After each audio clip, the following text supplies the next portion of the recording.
India voice, आपकी सोच, आपकी आवाज। नमस्कार, बहुत स्वागत आपका इंडिया वॉइस पे। मैं हूं आपके साथ समृद्ध मिश्रा। शुरुआत करते हैं बुलेटिन की पहली खबर के साथ। तो दिल्ली में आयोजित हुई एक समिट में प्रधानमंत्री नरेंद्र मोदी ने देश में एलपीजी गैस को लेकर बने हालातों और ईरान युद्ध पर अपनी बात रखी है। प्रधानमंत्री मोदी ने कहा कि हमारे बहुत ही पास में से एक बड़ा युद्ध चल रहा है। इस युद्ध में पूरी दुनिया को बहुत बड़े ऊर्जा संकट में डाल दिया। उन्होंने कहा कि एक देश के तौर पर यह बहुत अहम है कि इसका मुकाबला कैसे करते हैं। प्रधानमंत्री मोदी ने कहा कि आजकल एलपीजी को लेकर बहुत चर्चाएं हो रही हैं।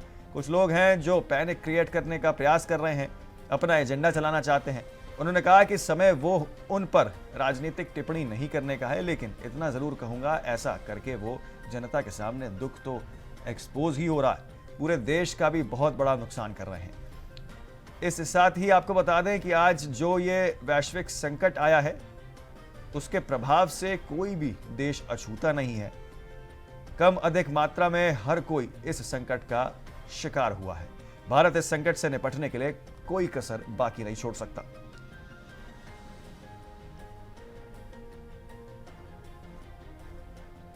अखंड भारत बनना है। मुझसे किसी ने पूछा कि ईरान युद्ध में भारत कहां खड़ा है।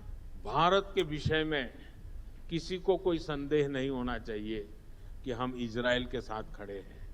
इजराइल और भारत का लक्ष्य एक ही है। इजराइल को ग्रेटर इजराइल बनना है और भारत को अखंड भारत बनना है। ईरान जैसे आतंकवादी राष्ट्र यदि गिरेंगे, तभी भारत को पाकिस्तान को परास्त करने का अवसर मिलेगा। ये अफगानिस्तान, बांग्लादेश, नेपाल और श्रीलंका तो बिना युद्ध के ही अखंड भारत बनेंगे। हमारा मुख्य लक्ष्य पाकिस्तान है और ईरान के विनाश के बिना ये लक्ष्य वास्तविकता नहीं बन सकता। ईरान को अपने आतंकवाद का परिणाम भुगतना होगा। मुझसे किसी ने पूछा कि ईरान युद्ध। तो दिल्ली से बड़ी खबर जो है वो सामने आ रही है। टीएमसी और अन्य विपक्षी सांसदों ने एलपीजी सिलेंडर्स की कमी को खबरों को लेकर मकर द्वार पर विरोध प्रदर्शन किया। सांसदों का कहना है कि आम जनता को गैस सिलेंडर्स की उपलब्धता में लगातार परेशानियों का सामना करना पड़ रहा है। विपक्षी सांसदों ने केंद्र सरकार से तत्काल कदम उठाने और जनता को राहत देने की मांग की है। इस प्रदर्शन के दौरान सांसदों ने केंद्र सरकार की नीतियों पर सवाल उठाए और सिलेंडर की बढ़ती कीमतों और कमी को लेकर चिंता व्यक्त की है। प्रदर्शन स्थल पर भारी पुलिस सुरक्षा व्यवस्था भी नजर आई।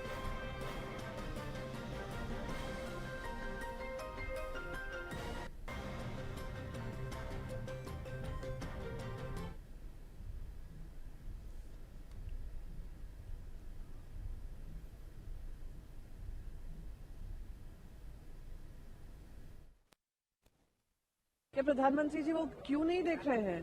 क्या वो लेटर नहीं पढ़ रहे हैं जो रेस्टोरेंट्स और होटल एसोसिएशंस लिखे जा रहे हैं? क्या रोज अखबारों में आ रहा है किस तरीके से जनता को दिक्कत हो रही है, किल्लत हो रही है? और अगर फिर भी कहे ये विपक्ष की वजह से हो रहा है तो ये दुर्भाग्यपूर्ण है। मैं बल्कि ये सत्ता पक्ष की जिम्मेदारी बनती थी कि जब आप देख रहे थे इस तरीके का माहौल बन रहा है कि देश को आश्वासन दे और आश्वासित करे कि हमारे पास भरपूर एलपीजी है, कोई भी ऐसी दिक्कतें नहीं आएंगी। अब आके कहना विपक्ष को दोष मरना, ये वैसे ही हो गया कि अपनी जिम्मेदारी से भागना है। तो दिल्ली में कांग्रेस ने आगामी असम विधानसभा चुनाव को लेकर केंद्र कार्यकारी समिति यानी कि सीसीआई की बैठक की है। आपको बता दें कि इस बैठक की अध्यक्षता कांग्रेस अध्यक्ष मल्लिकार्जुन खड़गे और राहुल गांधी ने की। इस बैठक में पार्टी के चुनावी रणनीति, उम्मीदवारों की संभावनाओं और प्रचार अभियानों पर चर्चा की गई है। कांग्रेस असम में अपनी स्थिति मजबूत करने के लिए तैयारियों को अंतिम रूप देने में जुटी हुई है। जानकारी के मुताबिक पार्टी प्रदेश में जनता के बीच अपने संदेश को प्रभावी तरीके से पहुंचाने के लिए नए कदम उठा रही है। इस बैठक को लेकर राजनीतिक हलकों में खासा ध्यान रखा जा रहा है, क्योंकि असम चुनाव आगामी राजनीतिक दिशा को भी एक प्रभावी संकेत दे सकता है।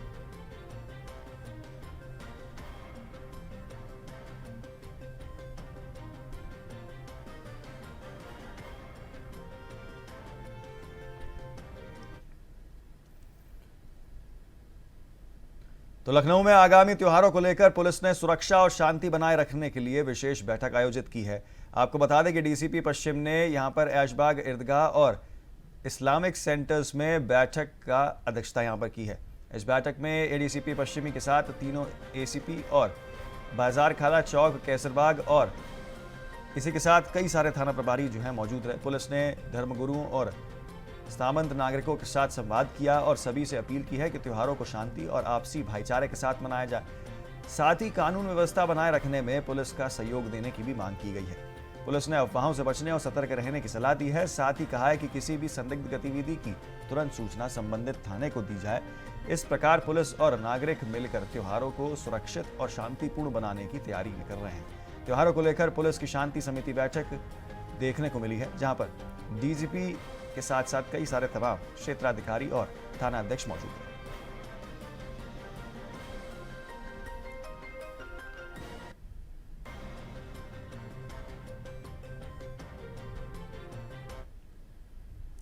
तो जौनपुर में अलविदा जुम्मे की नमाज को लेकर मुस्लिम धर्मगुरुओं ने लोगों से शांति और व्यवस्था बनाए रखने की अपील की है। आपको बता दें कि धर्मगुरुओं ने सोशल मीडिया के माध्यम से संदेश जारी कर कहा है कि नमाज पढ़ते समय प्रशासन और न्यायपालिका की गाइडलाइंस का पूरी तरीके से पालन किया जाए। उन्होंने लोगों से अनुरोध किया है कि किसी भी स्थिति से सड़कों या सार्वजनिक स्थानों पर नमाज अदा ना करें। कोर्ट के आदेशों का पालन करते हुए सभी लोग अपनी अपनी मस्जिदों में निर्धारित समय के अनुसार ही जुम्मे की नमाज पढ़ें। धर्मगुरुओं ने कहा है कि आपसी भाईचारा और कानून का सम्मान बनाए रखना सभी की जिम्मेदारी है। वहीं प्रशासन ने भी सुरक्षा व्यवस्था को लेकर तैयारी पूरी कर ली है और लोगों से शांति और सहयोग बनाने की अपील भी की है। महफूजुल हसन इमाम जुमा शिया जामा मस्जिद कसेरी बाजार जौनपुर। इंशाअल्लाह मोमिनीन से दरख्वास्त है, कल अजान जो है वो 12:08 पे है और नमाज जो है वो खुतबा इंशाअल्लाह 12:45 पे शुरू होगा और नमाज जो है उसके बाद होगी। तमाम मोमिनीन को इत्तला दी जाती है कि जैसा कि कोर्ट का आदेश है और हुक्म है, उस कोर्ट के आदेश के हुक्म के मद्देनज़र हाकिम हुक्काम ने रोड पर नमाज पढ़ने के लिए सख्ती से मना किया है। इसलिए आप हज़रात जितने भी हैं सब मस्जिदों में नमाज को अदा करें और आसपास में जो जुमा होते हैं वहाँ भी लोग जा सकते हैं। बाकी जितना लोग जो है जामे मस्जिद में पढ़ सकेंगे वो लोग शिया जामे मस्जिद आकर नमाज जो है वो अदा करें। मैं पेश इमाम फैसल कमर सिद्दीकी मस्जिद जामुल शक और शाही ईदगाह जौनपुर, आप लोगों से गुजारिश है कि अलविदा और ईद की नमाज अपनी अपनी मस्जिद और अपनी अपनी ईदगाह में अदा करें। नमाज रास्ते के ऊपर न अदा करें, ये कोर्ट का आदेश है। मेरी आप लोगों से गुजारिश है कि इस पर अमल करें। आप लोगों को रमज़ान और अलविदा और आने वाली ईद की मुबारकबाद देते हैं। तो मुरादाबाद जनपद में जुम्मा अलविदा की नमाज को शांतिपूर्ण और सुरक्षित तरीके से संपन्न कराने के लिए मुरादाबाद पुलिस प्रशासन पूरी तरीके से अलर्ट मोड में है। गुरुवार को शहर के विभिन्न इलाकों में पुलिस और प्रशासनिक अधिकारियों ने भारी पुलिस बल के साथ फ्लैग मार्च निकाला, जिसका मुख्य उद्देश्य कानून व्यवस्था बनाए रखने और आम जनता में सुरक्षा का भाव पैदा करना था। एसपी सिटी कुमार रणविजय सिंह ने बताया कि सुरक्षा के मद्देनजर जामा मस्जिद, थाना गल शहीद और डबल फाटक जैसे क्षेत्रों में ट्रैफिक रूट डाइवर्जन लागू किया गया है। नमाज के दौरान मजिस्ट्रेट्स और पुलिस बल की तैनाती रहेगी ताकि श्रद्धालुओं को असुविधा ना हो और सुरक्षा व्यवस्था चाक चौबंद बनी रहे।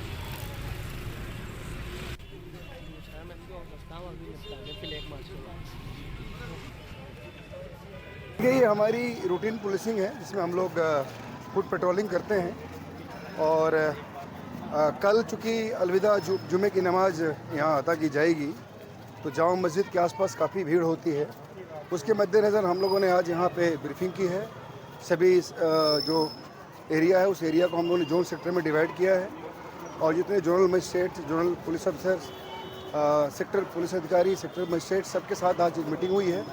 उसमें सबको ब्रीफ किया गया है और डिफरेंट पॉइंट्स पे कैसे कैसे ड्यूटी परफॉर्म करनी है उसके बारे में सबको बताया गया है। ये हमारी रूटीन पुलिसिंग है जिसमें हम लोग तो कानपुर में अपराध और मादक पदार्थों की तस्करी पर अंकुश लगाने के लिए पुलिस लगातार सख्ती बरत रही है।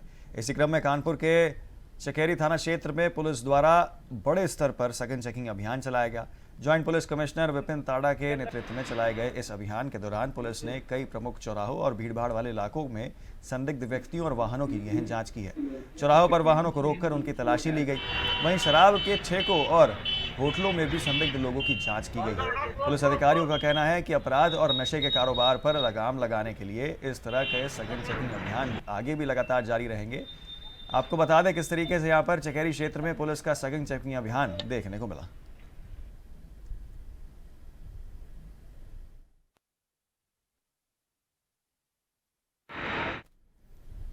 खबर जो है वो कानपुर से है, जहां क्राइम ब्रांच टीम और कल्याणपुर पुलिस को बड़ी सफलता मिली है। पुलिस ने एक गांजा तस्कर को गिरफ्तार किया है, जिसके पास से करीब 2 किलो गांजा बरामद किया गया है। बरामद गांजे की कीमत करीब 3 लाख रुपए बताई जा रही है। पुलिस के मुताबिक गिरफ्तार आरोपी की पहचान मधुकर उर्फ विशाल भदौड़िया के रूप में हुई है, जो आवास विकास क्षेत्र के रहने वाले हैं। बताया जा रहा है कि आरोपी वन विभाग की ड्रेस पहनकर गांजे की तस्करी करता था, ताकि किसी को उस पर शक न हो। चौंकाने वाली बात यह भी सामने आई है कि आरोपी कानपुर जू में संविदा कर्मी के पद पर तैनात था। पूरे मामले का खुलासा यहां पर एसीपी स्वरूप नगर पुलिस ने प्रेस कॉन्फ्रेंस के दौरान किया है। पुलिस अब आरोपी से पूछताछ कर उसके नेटवर्क और अन्य साथियों के बारे में जानकारी जुटाने में लगी हुई है।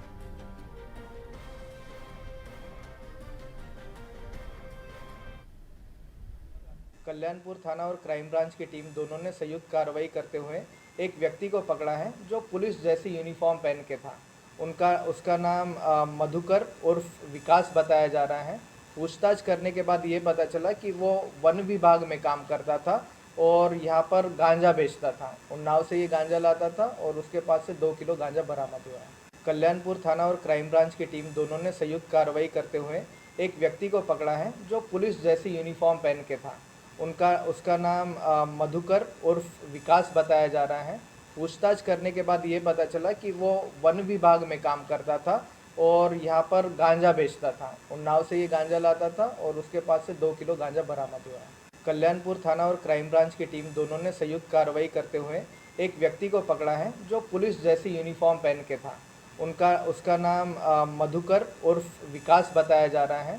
पूछताछ करने के बाद ये पता चला कि वो वन विभाग में काम करता था और यहाँ पर गांजा बेचता था। उन्नाव से ये गांजा लाता था और उसके पास से 2 किलो गांजा बरामद हुआ है। कल्याणपुर थाना और तो बहराइच में अवैध रूप से चल रहे अस्पतालों, क्लिनिक और पैथोलॉजी सेंटर्स के खिलाफ स्वास्थ्य विभाग ने बड़ी कार्रवाई की है। आपको बता दें, मुख्य चिकित्सा अधिकारी के निर्देश में जिले में छापेमारी का विशेष अभियान चलाया जा रहा है। इस अभियान के तहत आपको बता दें, स्वास्थ्य विभाग की टीम ने कई संदिग्ध पैथोलॉजी सेंटर्स और क्लिनिक्स पर छापा मारा है। छापेमारी की सूचना मिलते ही कई संचालक मौके से फरार हो गए। कार्रवाई के दौरान टीम ने एक पैथोलॉजी सेंटर और एक अस्पताल को सीज कर दिया है। वहीं जो संचालक मौके से फरार मिले, उनके क्लिनिक और पैथोलॉजी सेंटर्स पर नोटिस चिपका दिए गए हैं। स्वास्थ्य विभाग की इस कार्रवाई के बाद जिले में अवैध अस्पताल और पैथोलॉजी सेंटर्स चलाने वालों में हड़कंप मच गया है। अधिकारियों का कहना है कि यह अभियान आगे भी लगातार जारी रहेगा।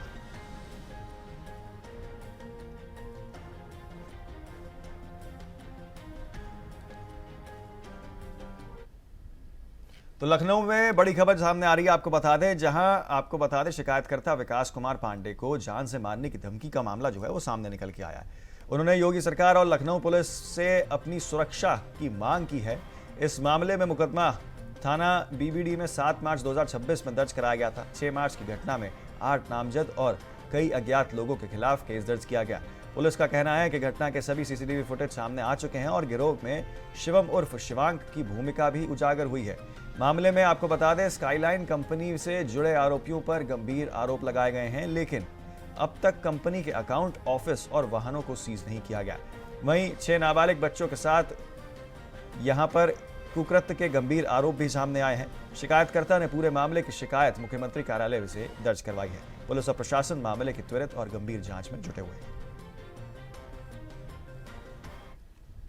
तथ्य ये निकल के आए हैं कि जो अभी वर्तमान 2 से 3 दिनों में जो जांच की गई है, उसमें मुकदमा अपराध संख्या 007426 थाना बीबीडी में दिनांक 7/3/2026 को जो अभियोग पंजीकृत किया गया है, जो घटना की दिनांक 6/3/2026 का है।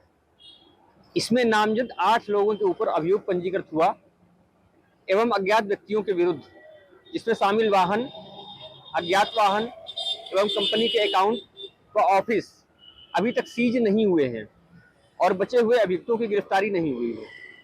घटना से जुड़े सभी सीसीटीवी फुटेज निकल आए हैं, जिससे घटना की पुष्टि हो गई है। जिसमें इस गिरोह की मदद अपराधी शिवम राय उर्फ शिवांक जो शामिल है, उसके द्वारा की जा रही है।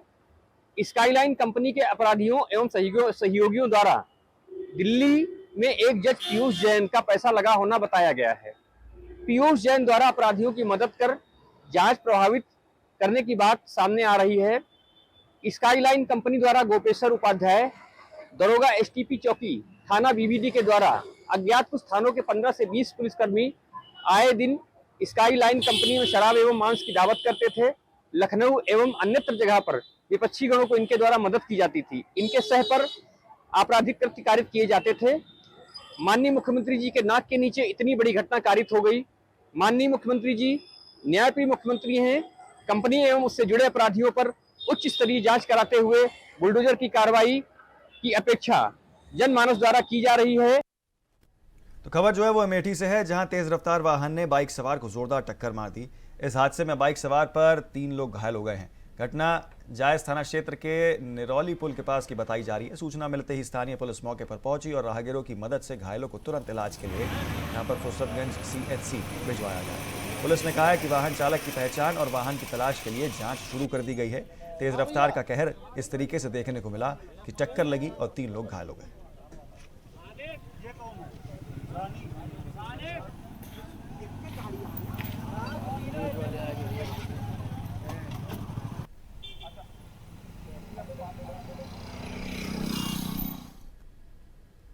तो मैनपुरी से बेहद गंभीर खबर सामने आई है, जहां एक युवक के साथ तालिबानी सजा देने के मामले जो है वो सामने आया है। शहर कोतवाली क्षेत्र भरतवाल नगरिया चौराहे पर 1 दर्जन लोगों ने युवक की बेल्टों से बेरहमी से पिटाई की। युवक ने माफी मांगने की कोशिश की और लोगों ने के पैर पकड़ भी तो भी जो है उसे नहीं बचाया गया, लेकिन दबंगों ने दिल नहीं पसीजा।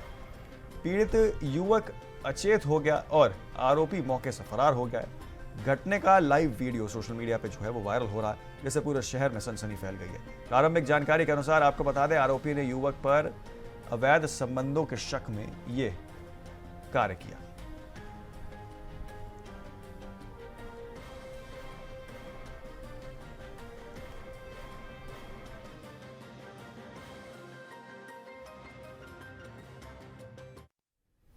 तो जसपुर से जो है बड़ी खबर सामने आ रही है, जहां जनसेवा केंद्र संचालक प्रेमचंद यादव को गोली मारकर लूट की सनसनीखेज घटना का पुलिस ने खुलासा कर दिया। आपको बता दें, जफराबाद थाना और स्वॉच टीम की संयुक्त टीम ने यहां कार्रवाई करते हुए बदमाशों को गिरफ्तार कर लिया है। पुलिस ने उनके कब्जे से लूटी गई मोटरसाइकिल, मोबाइल फोन, नकदी और अवैध असलाह बरामद किया। गिरफ्तार आरोपियों की पहचान आदर्श यादव, दिवाकर कुमार और अमन यादव के रूप में हुई है। पूछताछ में उन्होंने बताया कि यह वारदात उनके साथी अनुराग यादव के साथ मिलकर की गई थी। पुलिस ने सभी आरोपियों का जेल भेजने की तैयारी शुरू कर दी है।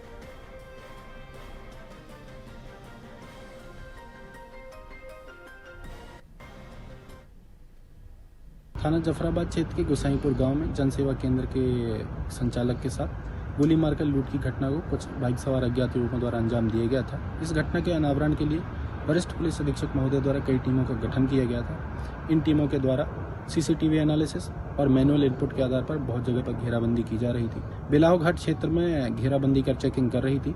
पुलिस घेराबंदी व चेकिंग को देखकर सामने से बाइक सवार कुछ युवकों द्वारा भागने का प्रयास किया गया। वो पुलिस के ऊपर फायरिंग की गई। पुलिस द्वारा आत्मरक्षार्थ जवाबी फायरिंग की गई। इस फायरिंग में एक युवक जिसका नाम आदर्श उर्फ अलगू यादव है, उसके पैर में गोली लगने से वह घायल हो गया। इसके साथ 2 अन्य युवक दिवाकर कुमार व अमन यादव को भी पुलिस द्वारा मौके से गिरफ्तार किया गया है। इनके पास से लूटी गई बाइक, नकदी, अवैध असलहा और कुछ मोबाइल फोन बरामद हुए हैं। जो घायल अभियुक्त है उसको इलाज के लिए सदर हॉस्पिटल लाया गया है। इस संबंध में विधिक कार्रवाई प्रचलन में है। तो मिडिल ईस्ट में चल रहे युद्ध के बीच एक तरफ केंद्र सरकार तेल और गैस की उपलब्धता सुनिश्चित कराने में लगी हुई है, तो दूसरी ओर आपको बता दें कुछ तत्व ऐसे भी हैं जो कालाबाजारी को बढ़ावा देकर समस्या को और अधिक बढ़ाने में लगे हुए हैं। मामला यूपी के हापुड़ जिले के गांव असौड़ा का है, जहां इन दिनों रसोई गैस का सिलेंडर की कमी की खबरें सामने आ रही हैं। इसी बीच पुलिस ने अब्दुल रहमान नाम के शख्स को यहां छापा मारते हुए बड़ी संख्या में गैस सिलेंडर्स को जब्त किया है। छापे के दौरान टीम ने को अब्दुल के घर से तकरीबन 55 भरे हुए LPG सिलेंडर्स बरामद हुए हैं। इसके अलावा कई खाली सिलेंडर्स भी मिले हैं। सभी सिलेंडरों को पुलिस ने जब्त कर लिया है। बता दें कि छापे की खबर लगते ही अब्दुल रेहान के घर से फरार हो गया। पुलिस अब उसकी तलाश कर रही है। स्थानीय लोगों का कहना है कि वह सिलेंडर्स 2000 रुपए तक बेच रहा था।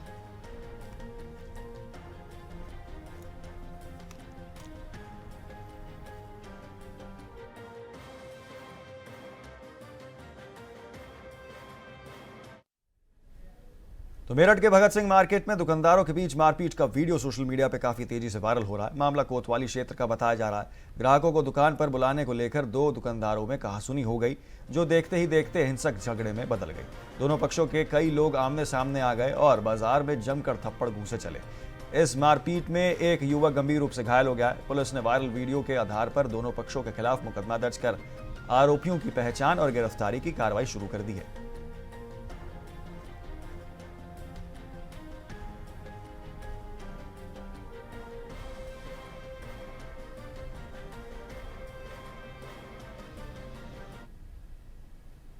मेरठ के थाना कोतवाली इलाके की भगत सिंह मार्केट की एक वीडियो सोशल मीडिया पर वायरल हो रही है, जिसमें देखा जा सकता है कुछ दुकानदार आपस में मारपीट कर रहे हैं।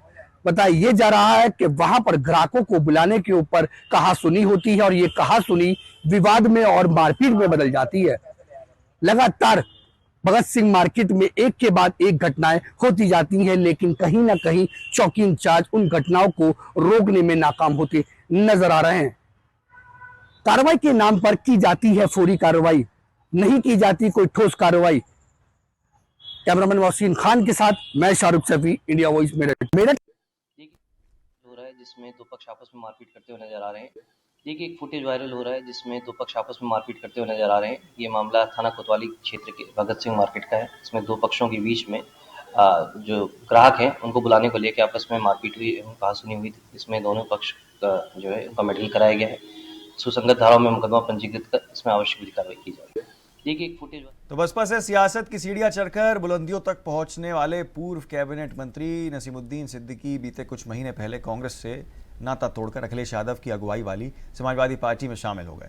मेरठ पहुंचने पर पार्टी कार्यकर्ताओं ने उनका जोरदार स्वागत किया और फूल मालाओं से गर्मजोशी का अभिनंदन किया। जिसके बाद उन्होंने कहा कि जब से वह राजनीति में आए हैं तब से उनके नेता अखिलेश यादव ही रहे हैं।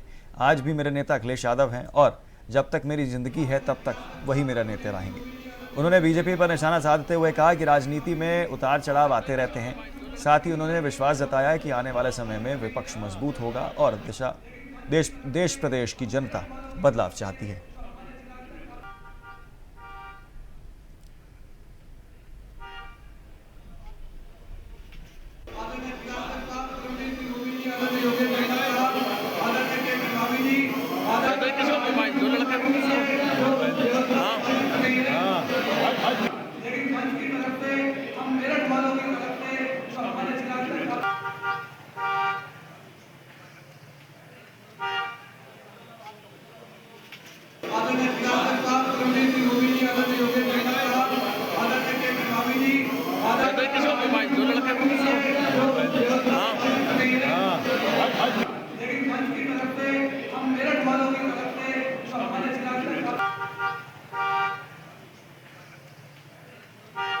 कभी कभी जो दिखता है वो असलियत नहीं होती है और कभी कभी जो दिखता है वो दिखता है।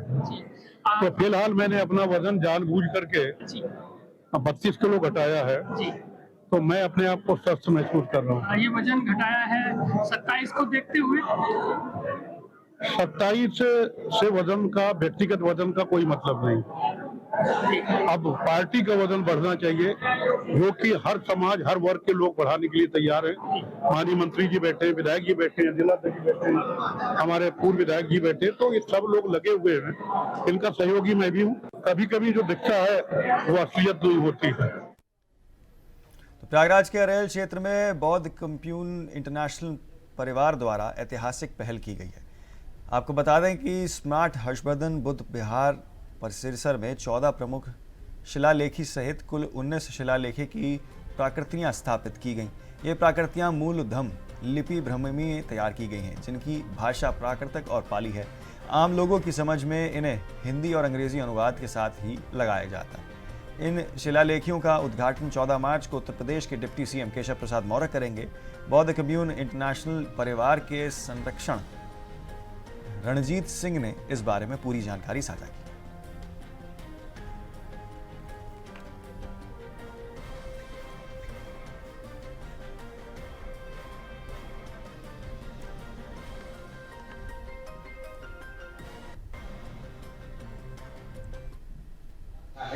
बिहार में URI में है, वहाँ 11 बजे से कार्यक्रम इस आशय का है, आप सभी जानते हैं, सम्राट अशोक महान ने अपने शिलालेखों द्वारा पूरे भारतवर्ष में स्थापित किया था और उन शिलालेखों को उसका हिंदी में अनुवाद जो मूल रूप से पाली भाषा में रहा है, देखो कि प्रतिकृतियों का लोकार्पण, ये हमारे ख्याल से प्रयाग में पहला कार्यक्रम होगा जो का आगमन हो रहा है। ये पहली बार ऐसा है। हम आह्लादित हैं, प्रसन्नचित्त हैं कि बौद्ध के संदेश जो सम्राट अशोक महान ने पूरे विश्व में फैलाया था, उन जिसके लिए कि अभी हम यहाँ लोकार्पण होगा, इसके बाद भी संस्था अन्य जगह। तो फिलहाल के लिए इस बुलेटिन में इतना ही। जल्द होंगे हाजिर और खबरों के साथ। आप बने रहें सिर्फ इंडिया वॉइस पर।